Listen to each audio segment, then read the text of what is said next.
The excited crowd started to gather near the doors, peeking out. No way. The number of people in my group. And my mental state after witnessing this. Damn it. In the end, I ran and blocked the doors again. What's going on? Please wait. The doors are opening. Are you certain? What? Are you sure? Yes. I mean, are you sure this place is safe? Or at least have a solid theory? I deliberately averted my gaze. I think most of us can agree that this situation feels like a ghost story. Go Young-gun, who had caught everyone's attention with my words, looked startled but didn't retract her statement. The doors will close in 30 seconds. Once closed, they will never open again. But whether in ghost stories or horror movies, have you ever seen good things happen when you rely solely on luck or a hunch? Well, no, but can you really risk your life without a solid deduction or theory? The anxious people paused for a moment, then someone shouted in frustration. Well, do you have some amazing deductions? This guy's been spouting nonsense since the start. Oh, just move already. What deduction? What is this, some kind of quiz show? Did someone give you a hint or something? Yes. I am giving you a hint. I took a breath. Then I raised my hand, pointing upward. At the subway's electronic display, where the speaker was located. I'm talking about the announcements. Please pay attention to the announcements for a pleasant journey to your destination. From the beginning, the subway announcements had kindly informed us of this. Haven't they been telling us to listen to and follow the announcements all along? They're being very obvious. With that in mind, I added as I heard the next announcement. Passengers whose destination is Euphoria Station should disembark according to the announcement. Is there anyone here whose destination is Euphoria Station? The people froze. Well, it sounds like a good thing, right? Euphoria, like, living life to the fullest, that's the goal of life, right? So, is your destination Euphoria Station? It seemed like most of them sensed something was off. But a few people started to get angry with me. Hey, do we have any real destination right now? Why are you butting in like you know everything when you don't either? If we can't get off and escape because of you, are you going to take responsibility? Will you take responsibility? Take responsibility. Yes. What? I will take responsibility. That's an easy question. I was planning to escape together with them anyway. If they get off here, it's a guaranteed wrong answer, after all. So, there's no way my answer could be worse than that. But since they didn't expect my response, they stood there with their mouths open, frozen in their places. Chapter 2.3. Seeing me take such a firm stance seemed to shake them. I could see their internal struggle. The doors are closing. Meanwhile, the doors shut. Ah. I stepped aside. A few people who had been staring at the closed doors in disbelief clung to them. But no one was yelling at me for blocking them anymore. Is this enough? I was feeling somewhat satisfied when I suddenly heard a panicked shout. Hey, everyone in the front car got off. They all got off. I immediately looked beyond the train window. Not everyone, but about 5 or 6 people seemed to have gotten off at once. Sigh. Honestly, I didn't want to watch what was going to happen next. But I needed to see it to make a coherent argument later. Damn it. Holding back a curse, I squinted through the window, my vision blurring slightly. Huh. They're running. The people who had gotten off seemed to have quickly decided to move. I saw 5 or 6 figures running toward the platform's exit, heading for the stairs. But they were too late. Ack. The platform floor began to boil with a yellow hue, and the runners' feet started sinking into the ground as if melting. Gee gold. It was a bizarre sight, as if their lower bodies were turning into gold and fusing with the floor. They screamed and struggled to run, but their movements grew slower and slower. Until finally, their bodies collapsed, leaving only their upper halves, which tumbled forward at the base of the stairs. Even those were turning into shining gold. The easiest way to experience happiness. Hook. MMPH. The train is now departing from Euphoria Station. Inside the departing train car, only the sounds of people gasping in shock and sobbing filled the air. One of the people who had been about to get off grabbed me in desperation and asked, "Why, you said you'd take responsibility. Can you really guarantee we'll find a safe place?" Huh. Yes. I answered firmly. It was ridiculous how the conversation had jumped to me guaranteeing the correct answer, but honestly, that was the only answer I could give. This is crazy, really. My legs were shaking so badly I thought I'd collapse. The image of their lower bodies disintegrating kept replaying in low resolution in my mind, making me nauseous. One thing was certain. Even if I were to survive this, I wouldn't be able to sleep tonight. During all this, Beksahian spoke to me in admiration. "You're amazing, teacher." "Teacher?" "Oh, I tend to call people teacher when I meet them." He awkwardly smiled and added, "There aren't many people like you these days. You know, who can firmly say what's right or wrong, instead of speaking in vague terms like, 'I think it might be.' I hope the outcome matches your confidence." "Ah, thanks for the encouragement, but this isn't the kind of situation where vague words or detached speech will help. If we don't get a good result here, you're dead too, you know." "Wait. No, that's not right." I had missed something while whining about how scared I was. If there's a record of Beksahian working as an employee in Dark Exploration Records, that means he passed this entrance exam, right? If that's the case, couldn't I just follow Beksahian when he gets off at a station? If I convince myself and go Yungun, that makes 3 of us.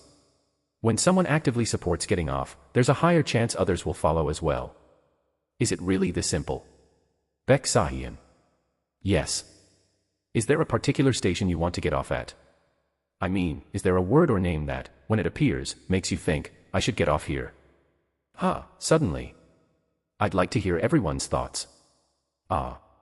Beksahian seemed to ponder for a moment before shrugging. Not really. I'm not very knowledgeable about this stuff. I see. So, he hasn't gotten a clear idea yet. I nodded casually. In any case, this seemed like a decent idea, so I was going to keep an eye on it. Ding, ding. Attention passengers, this is an announcement from Abyss Transpo to ensure a pleasant journey. Please pay attention. The announcement started again. Everyone stopped talking and immediately looked up.